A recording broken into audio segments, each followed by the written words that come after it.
Bonsoir à vous tous et bienvenue à notre série sur l'évangélisation des perdus, sur le mandat de l'Église d'atteindre les inconvertis avec la bonne nouvelle de Christ, d'aller et de présenter les vérités de la parole de Dieu pour que les gens du monde se tournent vers sa grâce et vers son salut. Et déjà, on a vu quelques principes pour nous guider et nous encourager dans cette tâche d'évangélisation. 3 principes qu'on a vus la dernière fois. Et le premier, c'était le principe de l'obéissance. Le principe de l'obéissance, c'est le premier dans la séquence de cette série qui va nous permettre probablement de voir 50 ou 60 principes pour nous guider dans les voies de Dieu, dans la tâche d'évangélisation. Mais c'est probablement le principe le plus important. Le principe de l'obéissance. C'est la grande question. Est-ce que je suis prêt à obéir à cette responsabilité, à ce mandat, à ce commandement que le Seigneur nous donne d'être de bons ambassadeurs de son royaume? Puis quand on est rendu déterminé, quand on est rendu convaincu, à ce moment-là, la seule chose qui nous reste à faire, c'est planifier quand. Mettre ça dans notre horaire et commencer à évangéliser les gens selon la volonté de Dieu, nécessairement avec les circonstances que Dieu permet aussi dans notre vie. Ensuite, on a vu le principe du message. Le principe du message, en particulier le principe de l'intégrité du message de l'Évangile. Le fait qu'il ne faut pas trafiquer la bonne nouvelle. Il ne faut pas l'altérer. On est allé voir des exemples, comment la bonne nouvelle était, la puissance du salut, puis l'efficacité de la bonne nouvelle était éliminée à cause qu'on avait changé les termes mêmes de ce qui était enseigné. Mais le principe du message, il faut rester fidèle. Ensuite, troisièmement, on a vu le principe du don spirituel. Le principe du don spirituel. L'idée que certaines personnes, puis j'en connais, ont vraiment un don d'évangéliste.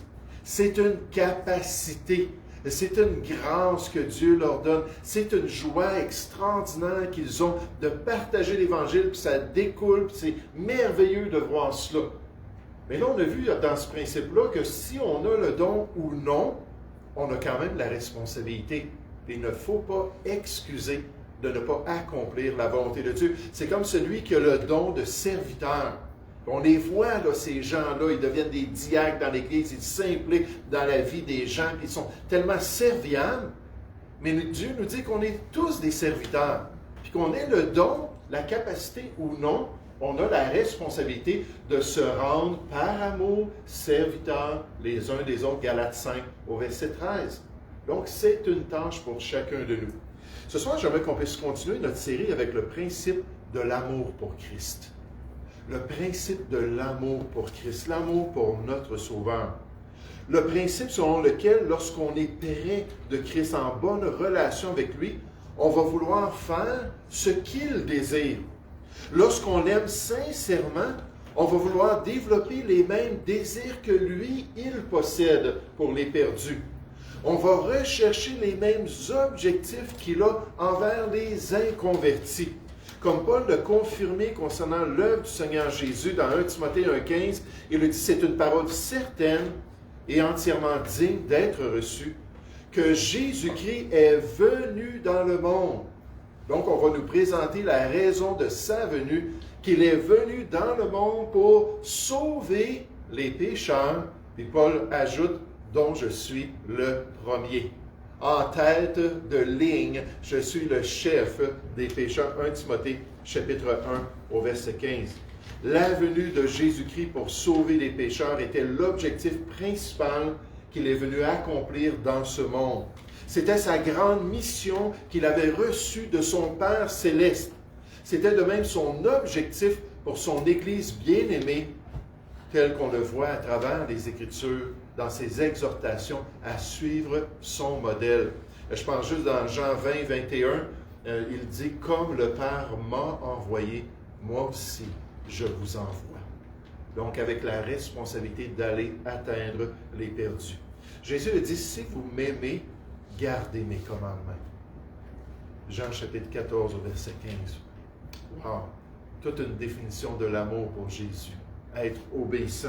Celui qui a mes commandements et qui les garde, Jean 14, 21, c'est celui qui m'aime.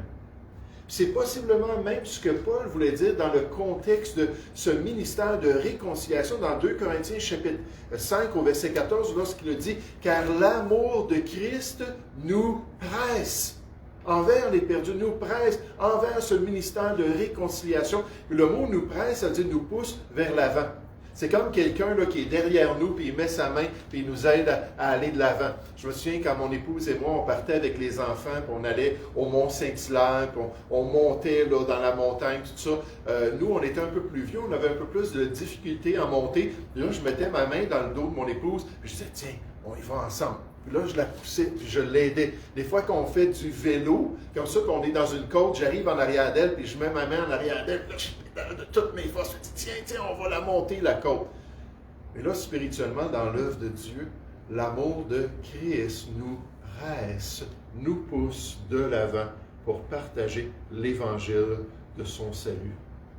L'évangéliste Larry Moyer affirme l'une des déclarations les plus claires dans la Bible qui définit l'objectif de la venue de Christ se trouve dans Luc chapitre 19 au verset 10 et qui dit « Car le Fils de l'homme est venu chercher et sauver ce qui était perdu. » Se rapprocher du cœur de Christ, c'est être touché par son amour pour les perdus. Il est pratiquement impossible d'aimer le Seigneur sans aimer ces gens-là qui ont besoin de son salut. Lorsque vous aimez quelqu'un, tant de choses se produisent dans votre cœur, y compris le désir de vous rapprocher de la personne en partageant ses préoccupations et ses fardeaux. C'est une des bénédictions, n'est-ce pas, d'être en couple, qu'on est là pour prendre soin l'un de l'autre, pour s'inquiéter l'un de l'autre, pour s'encourager. Il dit de la même manière, si nous aimons Christ, alors nous aurons ce fardeau d'atteindre les personnes que lui désire sauver, celles qui n'ont pas encore rencontré et qui n'ont aucune idée de ce qui manque dans leur vie, d'avoir cet amour-là pour Jésus. Dans Matthieu 9, au verset 36, on apprend concernant le cœur du Sauveur, voyant la foule, on nous dit, il fut ému de compassion pour elle, parce qu'elle était languissante et abattue, comme des brebis qui n'ont pas de berger. Et nécessairement, Jésus voulait être leur berger. Il a dit à ce même peuple juif, « Jérusalem, Jérusalem, qui tue les prophètes et qui lapide ceux qui te sont envoyés, combien de fois ai-je voulu rassembler tes enfants, comme une poule rassemble ses poussins sous ses ailes, et vous ne l'avez pas voulu. » Matthieu 23, au verset 37. Démontrant son intérêt, démontrant son désir, démontrant son cœur. Dans Luc 19, 41, on nous rapporte comme il approchait de la ville, dans le contexte c'est la ville de Jérusalem, Jésus en la voyant pleura sur elle. Sa compassion a débordé, ses larmes se sont formées en face du sort que Dieu leur réservait, parce qu'elle refusait de reconnaître celui qui venait les visiter. Il y avait le cœur brisé en face de cette réalité. Les docteurs Walvoord et Zock disent concernant cette réalité, en observant les foules, Jésus avait de la compassion envers elles. Le verbe avoir compassion n'est utilisé dans le Nouveau Testament que par les auteurs des évangiles synoptiques. C'est seulement dans Matthieu, Marc et Luc. Ça ne se trouve pas ailleurs, mais ça décrit clairement Jésus. Et cette idée décrit une forte émotion du cœur, alors que Jésus ressentait une profonde sympathie pour les brebis perdues de la maison d'Israël. En face de ce principe, ce soir, la question c'est, est-ce qu'on a un amour sincère pour notre Sauveur? C'est une question qu'on devrait aborder devant sa présence. On devrait se tourner vers lui et dire, Seigneur, montre-moi si je manque à ce niveau-là. Montre-moi si j'ai un manque de compassion et de sensibilité envers les gens qui sont perdus, les gens qui sont sur cette voie large qui mène à la perdition. Est-ce qu'on veut vraiment lui être agréable par notre service chrétien? Est-ce qu'on désire avoir un cœur selon son cœur, comme David pour son grand berger? N'est-ce pas qu'il parlait ou qu'on le décrivait comme ayant un cœur selon le cœur de Dieu? Alors, si c'est le cas, l'évangélisation des perdus est une bonne manière de manifester la sincérité de notre amour pour lui. C'est quelque chose qu'on doit se rappeler. Je m'approche de Dieu et je suis de plus en plus rempli de sa personne, de plus en plus en communion, je demeure en lui. Puis une des choses qu'il va développer dans notre cœur, c'est un amour pour les inconvertis, un désir d'aller les atteindre avec la vérité de Dieu. Donc, ce principe-là de l'amour pour Jésus. Le principe numéro 5 est le principe des questions stratégiques. Le principe des questions stratégiques, puis j'aimerais vous dire, j'aime tellement ce principe. Des questions à apprendre pour être en mesure de développer une discussion avec des inconvertis. Des questions intrigantes et au point qui vous permettent d'avoir leur attention et d'aborder les thèmes les plus importants dans leur vie. Des questions pertinentes qui mènent vers l'objectif de présenter la bonne nouvelle du Seigneur Jésus avec des gens qu'on rencontre comme ça et qu'on aimerait bien gagner au Seigneur. Une des questions qui est très utile est celle-ci, et je la pose régulièrement. À ton avis, que se passe-t-il après la mort? À ton avis, que se passe-t-il après la mort? Cette question permet de sonder les croyances de la personne. Et à partir de celle-ci, elle nous permet d'expliquer l'Évangile de Christ. Souvent, les gens vont répondre à cette question en disant « Mais je ne sais pas ce qui se passe après la mort. » Ils vont dire « Personne ne sait ce qui se passe après la mort. » Quelqu'un me dit ça récemment. Il m'a regardé et dit « Il n'y a personne qui sait. Moi, je ne le sais pas, puis toi, tu ne le sais pas. » Il n'y a personne qui est au courant. Il n'y a personne qui est revenu pour nous en parler. Et alors, on peut dire « Mais c'est ce que j'ai fait avec la personne. Est-ce que tu me permettrais de t'expliquer ce que Dieu révèle concernant la vie après la mort. Juste de t'expliquer dans la parole de Dieu ce que Dieu nous dit qui va se produire. Et souvent, les gens vont « Oh, oui, vas-y, explique-nous ça. » Et à ce moment-là, on peut commencer à partager les vérités concernant la prochaine vie, mais surtout la bonne nouvelle de Christ. Des fois, les gens vont dire carrément « Oui, je sais ce qui se passe après la mort. Il y a le ciel, puis on s'en va tous au ciel. » On va tous passer l'éternité au ciel avec Dieu. Puis quand ça se produit, à ce moment-là, on peut lui dire, mais est-ce que toi, tu penses réellement que tu vas aller au ciel? La personne, oui, oui, oui. Ah, mais pourquoi est-ce que Dieu te permettrait d'aller au ciel? Pourquoi Dieu permettrait-il à des gens d'entrer dans son paradis? Est-ce que tu peux m'expliquer cela? Là, souvent, les gens vont dire, ben non, je ne suis pas certain, ou ben c'est clair que je suis une bonne personne. Là, on peut partir de là continuer à poser des questions et les amener dans les vérités de la parole de Dieu. Vous savez, dans ce principe-là, des questions pertinentes, il y a toutes sortes de groupes qui les utilisent. Il y a des gens qui sont entraînés pendant des années, comme les témoins de Jéhovah, des Mormons, d'autres personnes qui sont dans des sectes, qui sont dans des fausses religions, qu'ils apprennent toute une série de questions. Des questions stratégiques d'après les contextes des gens à qui ils parlent. Et donc, ils vont le faire, ils vont utiliser ces questions-là pour le malin et pour propager l'erreur. Mais nous, on peut le faire de même pour annoncer la vérité de Dieu et la bonne nouvelle de Christ. Toutes sortes de belles questions qu'on doit apprendre par cœur. Moi, je pense que l'Esprit nous amène alors qu'on parle avec des gens. « Oh, hey, je vais lui demander ça. Ah, oui, c'est vrai. » Mais il faut pour moi, peut-être parce que je suis plus vieux, mais pour moi, c'est important de les apprendre, puis de les mettre dans ma mémoire. Et à ce moment-là, en parlant avec les gens, ça devient avec le temps comme un réflexe de sortir ces questions-là, puis de pouvoir apporter les gens à un raisonnement qui les dispose finalement à l'Évangile de Christ. Des questions comme des choses spirituelles, est-ce que ça t'intéresse? Crois-tu au ciel et en enfer? Dieu existe-t-il? Penses-tu vraiment que tu es une bonne personne? Dieu est-il content avec toi ou est-il en colère à cause de tes péchés? Combien de mensonges as-tu raconté dans ta vie? Là, des questions particulières pour prendre la loi, les commandements, et les amener à voir qu'ils sont condamnés pour que, d'après Galates chapitre 3, verset 24, qu'ils puissent se tourner vers Jésus comme la solution dans leur vie. Et combien de mensonges as-tu raconté? Comment est-ce qu'on appelle une personne qui dit des mensonges? Est-ce que tu penses que c'est grave devant Dieu de dire un mensonge? Connais-tu le sort que Dieu réserve aux menteurs d'après la parole de Dieu? Et là, souvent, je vais citer Apocalypse chapitre 21, verset 8. Pour tous les menteurs, leur part sera dans l'étang ardent de feu et de soufre qui est la seconde mort. As-tu déjà volé quelque chose, aussi insignifiante soit-elle? Et comment appelle-t-on quelqu'un qui vole? Pour les amener à dire le nom de voleur. As-tu déjà déshonoré tes parents par tes paroles, tes attitudes ou ta conduite?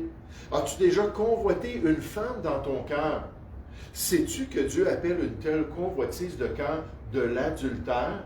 Là, je vais m'empresser de citer le psaume 57 au verset 11, qui dit que Dieu veut que la vérité soit au fond de notre cœur. Là, je vais poser la question, es-tu au courant que Dieu va juger autant les actions que les intentions de notre cœur? Donc, on n'a peut-être pas fait quelque chose en action, mais on l'a désiré dans notre cœur. Dieu l'a vu, et il va nous condamner à cause de cela. As-tu déjà pris le nom de Dieu en vain dans un juron? Comment est-ce qu'on appelle une personne qui prend le nom de Dieu en vain? Un blasphémateur. Savais-tu que sous la loi de Moïse, c'était la peine capitale pour les blasphémateurs? Est-ce que tu penses que c'était quelque chose de grave aux yeux de Dieu? Sais-tu qu'un jour, Dieu va te donner un salaire pour tes péchés? La Bible nous dit que le salaire du péché, c'est la mort. C'est ce que Dieu va te donner personnellement. Voudrais-tu te repentir ou non? Avant ça, est-ce que ça t'inquiète de devoir un jour te tenir devant Dieu avec tes péchés qui ne sont pas pardonnés? Et là, souvent, je vais demander, est-ce que tu aimerais ça? Te tourner vers Dieu, te confier entièrement en Jésus et recevoir le pardon. Et toutes sortes de questions sur toutes sortes de situations pour guider les conversations et aider les gens à venir à la vérité. Il y a toutes sortes de questions qu'on peut apprendre par cœur qui seront utiles dans notre évangélisation, nécessairement d'après la direction du Saint-Esprit de Dieu. Encore une fois, un auteur nous dit « Toute personne qui a de l'expérience dans l'évangélisation des perdus vous dira que les questions sont extrêmement utiles pour parler avec des inconvertis. Ils suscitent l'attention, provoquent la réflexion et invitent de l'interaction. Mais une seule question ne suffit pas, puisque vous avez affaire à une variété de personnes. Vous avez besoin de plusieurs questions déjà programmées dans votre esprit. Parcourez l'Évangile de Jean, ainsi que le livre des Actes, et notez la variété de questions utilisées pour présenter la vérité de Dieu aux gens. À la femme samaritaine dans Jean 4, qui venait puiser de l'eau, Christ a fait une demande très simple. « Donne-moi à boire. » Jean 4, verset 7. Dans la langue originale, il s'agit en fait d'une question, d'une demande très polie. « Si tu le veux, pourrais-je avoir quelque chose à boire? » Puis là, ça le partit cela. Jésus a pu parler de l'eau de vie et de se tourner vers la réalité du salut grâce à cette question. À l'aveugle-né, qui était déjà sensibilisé aux choses spirituelles à cause de sa guérison, Christ a posé une question très directe. « Crois-tu au Fils de Dieu? » Jean chapitre 9 au verset 35. De même, quelle meilleure question Philippe aurait-il pu poser à un homme qui était déjà engagé dans l'étude des Écritures que de dire « Comprends-tu ce que tu lis? » dans Acte 8 au verset 30. Il y a deux choses qui caractérisent les questions utilisées tout au long des Écritures pour engager une conversation évangélique. Ce sont des questions qui relèvent du bon sens, souvent de l'expérience des gens, et des questions qui suscitent de l'intérêt et de la curiosité des gens pour approfondir la question du salut, d'après l'évangéliste Larry Moyer. Par exemple, un autre auteur nous dit, la question « Quelqu'un a-t-il déjà pris une Bible et t'a montré comment être certain que tu vas aller un jour au ciel? » Cette question est efficace pour toute personne ayant manifesté un intérêt pour les choses spirituelles. Puis on nous dit, écoute, je pourrais prendre le temps puis te guider dans une belle décision envers le Seigneur. Une question qui peut être posée à une grande variété de personnes pour approfondir les vérités spirituelles est la suivante. S'il y avait une question que tu pourrais poser à Dieu, quelle serait-elle? Hein, si tu pouvais t'adresser à Dieu et avoir une réponse de la part du Seigneur, qu'est-ce que tu lui demanderais? Puis à partir de là, prendre cela et développer les vérités de l'Évangile. Une question qui suscite un débat général est la suivante. Pourquoi penses-tu que les problèmes du monde semblent s'aggraver au lieu de s'améliorer? Les témoins de Jéhovah sont célèbres avec une telle question. Mais on peut l'utiliser aussi pour amener les gens à réfléchir. Cette discussion peut vous permettre de parler avec eux de la solution ultime à leurs problèmes, c'est-à-dire Jésus-Christ. Si quelqu'un s'exprime ou si quelqu'un exprime une grande variété d'intérêts, mais rien de spirituel, demandez-lui. Es-tu intéressé par les choses spirituelles, comme je l'avais mentionné un peu avant? Si vous parlez avec quelqu'un qui évoque le décès d'un être cher, une bonne question à lui poser est, à ton avis, qu'est-ce qui est arrivé avec ton bien-aimé? Qu'est-ce qui s'est passé avec cette personne-là? C'est délicat, mais encore une fois, les évangélistes, lorsqu'ils travaillent et qu'ils donnent des exemples avec des gens qui viennent de perdre un bien-aimé, sont très, très attentifs, puis ils approchent la question d'une manière qui ne provoquera pas une réaction. Mais des questions. Gardez-en dans votre panier pleinement. Continuez à en ajouter au fur et à mesure que vous prenez de l'expérience dans l'évangélisation des perdus. Qui sait quelle sera la prochaine question qui vous sera utile pour mener une âme à Christ? Et moi, je dois dire, cette semaine, Dieu a travaillé dans mon cœur. Il y a beaucoup d'hispanophones qu'on rencontre, soit au magasin, Dolorama, ou peu importe, des fois en faisant de l'évangélisation.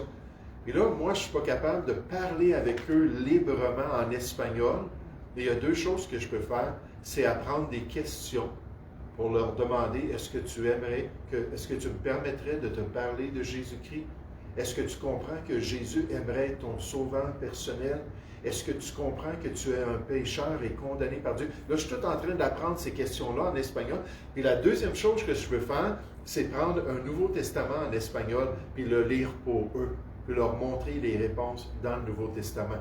Et là, je suis tout en train de penser à traduire des questions que je connais en espagnol pour pouvoir les utiliser. Et pourquoi? Pour que Dieu nous utilise envers ces gens et nous permette d'avoir un impact envers eux. L'évangéliste Ray Comfort raconte ce qui suit. Il donne un exemple. Juste en passant, je mentionne des évangélistes. Ça a toujours été ma philosophie depuis le début de ma vie chrétienne, basée sur Proverbe 13 au verset 20, qui dit que celui qui fréquente des sages devient sage. Et à chaque fois que je voulais apprendre quelque chose concernant un sujet, une doctrine, une croyance, je trouvais des personnes qui étaient reconnues pour être vraiment bibliques, puis bien établies, puis bien équilibrées sur la question.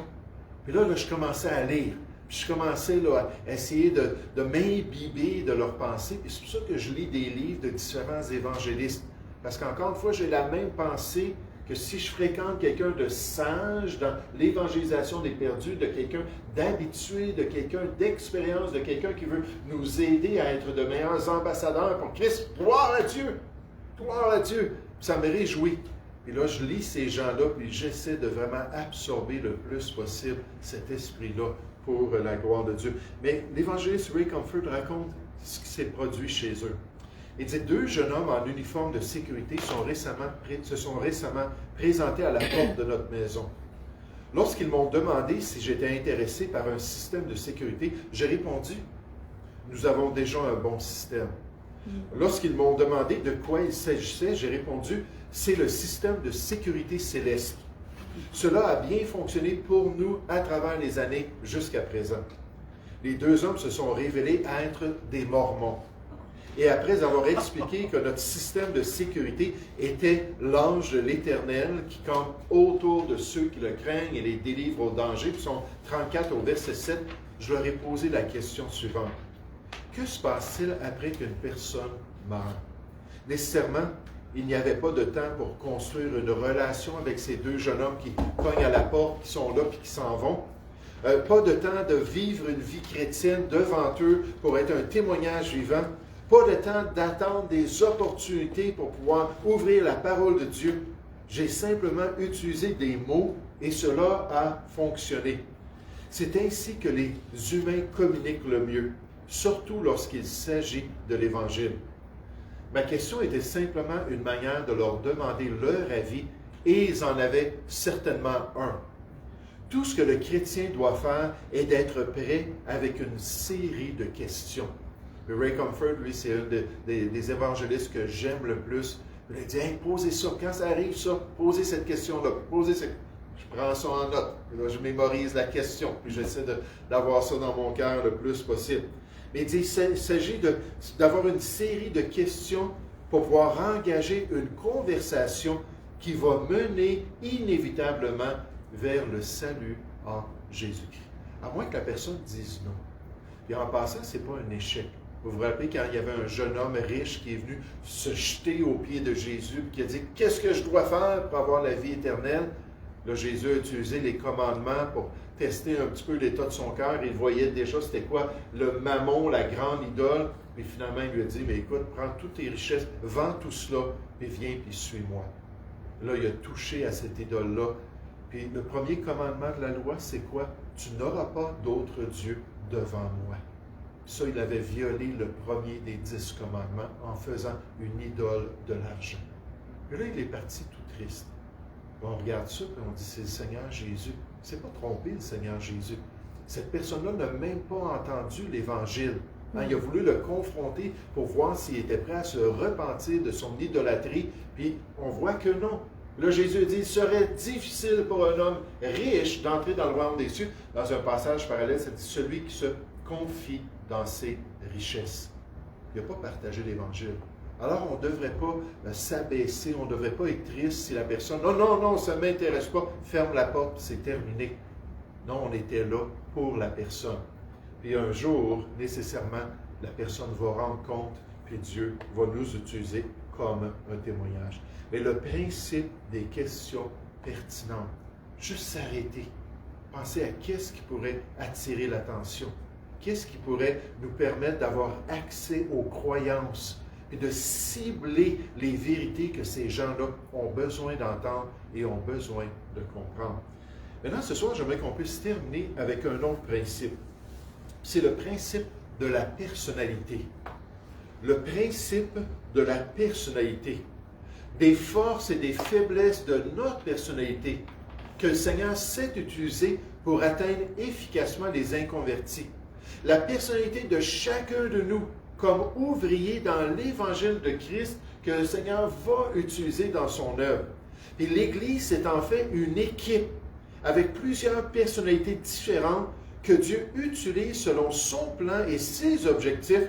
Et tous ensemble, on peut atteindre les perdus pour la gloire de Dieu, chacun pour sa part. Vous vous rappelez, lorsque le Seigneur Jésus a appelé ses apôtres, il leur a dit « Suivez-moi, et je vous ferai, c'est chacun pour sa part, je vous ferai pécheurs d'hommes. » Marc 1, au verset 17. Le Seigneur va utiliser chacun de ses enfants avec ses forces, ses faiblesses, avec sa personnalité pour accomplir la volonté de Dieu. Il y a des années de cela, je suis allé aider un ami chrétien à témoigner à 2 témoins de Jéhovah. Il était habitué, il parlait souvent avec les témoins de Jéhovah, puis là, il y avait 2 personnes qui allaient venir, qui avaient l'air d'être assez matures dans les croyances. Puis là, il est venu me voir, il a dit, écoute, Jean, j'aimerais ça que tu viennes avec moi. J'aimerais ça qu'on fasse équipe, puis qu'on puisse répondre à leurs questions, puis nécessairement qu'on puisse les pointer vers la vérité. Puis moi, je connaissais les enseignements de l'organisation, j'avais enseigné toute une série sur la question.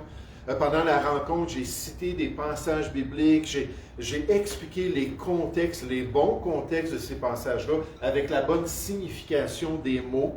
J'ai partagé différents faits concernant l'organisation des témoins de Jéhovah, incluant les escroqueries des présidents, les fausses prophéties, la version corrompue, je l'appelle la perversion du monde nouveau, qu'ils ont fabriqué eux-mêmes. Mais j'ai rapidement réalisé que mon approche auprès de ces 2 témoins de Jéhovah-là n'était pas du tout efficace. Et là, je me suis tue. À travers la conversation, on parlait tous les deux. Puis à un moment donné, j'ai dit, oups, là, j'arrête de parler. Puis là, j'ai regardé l'autre. Et je me suis aperçu qu'il était très équipé. Je me suis aperçu qu'il avait le tour, qu'il était en mesure d'atteindre le cœur de ces gens-là, de les confronter avec leurs vrais besoins Parce que sa personnalité, son expérience et sa connaissance faisaient en sorte qu'il était tellement un bon outil pour pouvoir atteindre ces gens-là qui sont dans l'erreur. Dans l'Église de Jésus-Christ, il y a des chrétiens qui sont plus aptes à évangéliser des criminels en prison. Vraiment, pour eux, c'est totalement facile. Il y a des chrétiens avec des personnalités plus habiles à parler à des gens dans la rue, à parler avec des personnes âgées, à parler avec des personnes intellectuelles, des personnes éduquées et qui sont remplies d'eux-mêmes. Avec des gens qui sont attachés au nouvel âge, on peut trouver parmi nous des personnes qui ont ces aptitudes-là, puis il faut travailler ensemble, puis il faut permettre au Seigneur de nous rendre le plus efficace selon nos personnalités, puis le Seigneur va utiliser chacun de nous pour accomplir son plan dans le salut des âmes. Et comme exemple biblique, je pensais à Saul de Tarse, qui est devenu le grand apôtre des gentils. C'est certain que c'est Pierre qui a ouvert la porte à l'évangile des païens avec l'évangile qu'il a présenté à Corneille et à sa famille, ses amis, dans Actes chapitre 10. Mais savez-vous qui a continué dans ce ministère-là après? C'est pas Pierre, c'est l'apôtre Paul surtout qui s'est concentré là-dessus. Dans Galates chapitre 2 au verset 7, comme un beau passage, Paul dit à Pierre, il dit « Comme toi, Dieu t'a mis de côté pour aller parler aux circoncis avec l'évangile de Christ. » Il a dit « Moi, Dieu m'a mis de côté pour aller parler aux incirconcis avec le même évangile, avec l'évangile du Seigneur Jésus-Christ. » Parce que Dieu allait utiliser chacun pour accomplir son œuvre. L'évangéliste Larry Moyer, il dit « Tu es unique. » La Bible le dit bien. Le psaume 139 au verset 14 dit « Je te loue de ce que je suis une créature si merveilleuse. Tes œuvres sont admirables et mon âme le reconnaît bien. Dieu t'a sculpté exactement comme il voulait que tu sois. Tu es son ouvrage. Et cela inclut ta personnalité, qui, si elle est soumise au Seigneur, peut être utilisée encore plus pour l'évangélisation des perdus. Cela peut nous aider à encourager ceux qui sont différents de nous dans l'œuvre d'atteindre les perdus. Par exemple, les personnes qualifiées de colériques sont souvent décrites comme des personnes qui prennent en main les situations. Ils veulent que les choses bougent dans l'œuvre de Dieu. Dans les conversations avec les perdus, ils ne se laissent pas facilement ébranler. Je pense à des gens là, qui ont eu des ministères d'évangélisation. Puis c'était auprès des tribus, c'était auprès des gens de gangs de rue, ou des motards, puis ainsi de suite. Et vraiment, ça ne les impressionnait pas, puis ils étaient capables de se faire crier après, de se faire menacer, puis ça ne les faisait pas du tout là, broncher, merci, avec le message. Ils mettent facilement de côté les commentaires et même les moqueries que les gens leur présentent pour pouvoir être efficaces envers les personnes qui ont besoin de Jésus. Et moi, je suis tellement ravi d'aller faire du porte-à-porte avec deux hommes comme ça. Deux hommes qui sont solides, deux hommes qui ne se laissent pas du tout intimider, et deux hommes qui me soutiennent alors qu'on présente l'Évangile aux gens autour de nous, sans être intimidés et pour la gloire de Dieu. Le conflit ne les dérange vraiment pas. Alternativement, ceux appelés des personnalités sanguines sont souvent décrits comme des personnes très humaines. Ils sont la vie de la fête lorsque c'est le cas. L'une que je connais est la plus heureuse de rencontrer toujours de nouvelles personnes à chaque jour pour leur parler de Jésus. Elle aime rencontrer des gens, une personne du peuple, une personne qui aime ça, être avec les autres. Lorsque cette personnalité est accompagnée d'un cœur pour les perdus, il leur est assez facile d'entamer des conversations approfondies qui leur permettent d'avancer vers les choses spirituelles et finalement vers l'Évangile. Parfois, les incroyants sont même attirés par ces gens-là parce qu'ils sentent à quel point ils sont appréciés par eux. Quelle que soit notre personnalité, nous devons l'utiliser pour aider les autres dans l'évangélisation et les encourager là où ils sont les plus faibles. Comme nos personnalités les aident, la leur peut nous aider aussi. Quelle meilleure façon d'utiliser notre unicité dans le corps de Christ que de s'entraider dans notre action auprès des perdus. Puis là, je me souviens juste de ce verset-là que j'ai utilisé comme tremplin à cette série-là dans Hébreux 10, au verset 24, qui nous dit de venir ensemble pour s'exciter à l'amour et aux bonnes œuvres, s'encourager à aller de l'avant pour accomplir la volonté de Dieu. Si quelqu'un est en Christ, 2 Corinthiens 5, je l'ai cité la dernière fois, on nous dit, il est une nouvelle créature, les choses anciennes sont passées, voici toutes choses sont devenues nouvelles, verset 18, et tout cela vient de Dieu qui nous a réconciliés avec lui par Christ, nécessairement chacun de nous, individuellement et personnellement, on a été réconciliés. Paul s'adresse à une église, mais Dieu a fait son œuvre dans chaque personne. Et qui nous a donné le ministère de la réconciliation. Donc, à chacun de nous, individuellement, Dieu nous donne des tâches, des responsabilités pour aller atteindre les perdus, selon son plan et selon son appel. Nous faisons donc ensemble les fonctions d'ambassadeurs pour Christ. Comme si Dieu exhortait par nous, nous vous en supplions au nom de Christ, soyez réconciliés avec Dieu. Alors que Dieu nous utilise pour sa gloire. Donc ce soir, ce qu'on voit comme principe, c'est premièrement le principe d'une relation, le principe d'un amour pour notre Sauveur, d'être proche de lui, de le laisser nous guider, de le laisser nous remplir de cet amour-là. Deuxièmement, on voit le principe pratique de questions à apprendre, de mémoriser des questions. Puis là, alors qu'on parle aux gens d'apprendre quand les ressortir, les utiliser pour pointer vers l'Évangile de Jésus-Christ. Et dernièrement, le principe de notre personnalité. Peu importe c'est quoi notre personnalité, peu importe c'est quoi nos forces et nos faiblesses, Dieu a un rôle pour nous. Quelqu'un dit, oui, mais je suis gêné. Ah, mais Dieu va t'utiliser. Puis il va te guider pour atteindre des gens malgré ta gêne. Et alors qu'il te transforme, tu vas pouvoir accomplir la volonté de Dieu. Nous allons prier ensemble. Oui, Père Céleste, Seigneur, je te remercie encore une fois pour cette opportunité ce soir de pouvoir réfléchir un peu, de pouvoir considérer cette tâche, cette grande mission que tu as confiée à l'Église, que tu as confiée aux chrétiens, et de pouvoir se réjouir, Seigneur, de ce salut que tu as pourvu, ce salut merveilleux. Pendant l'éternité, Seigneur, on va célébrer l'infinie richesse de ta grâce que tu nous as donnée dans ce salut, que tu nous as donné en Jésus-Christ.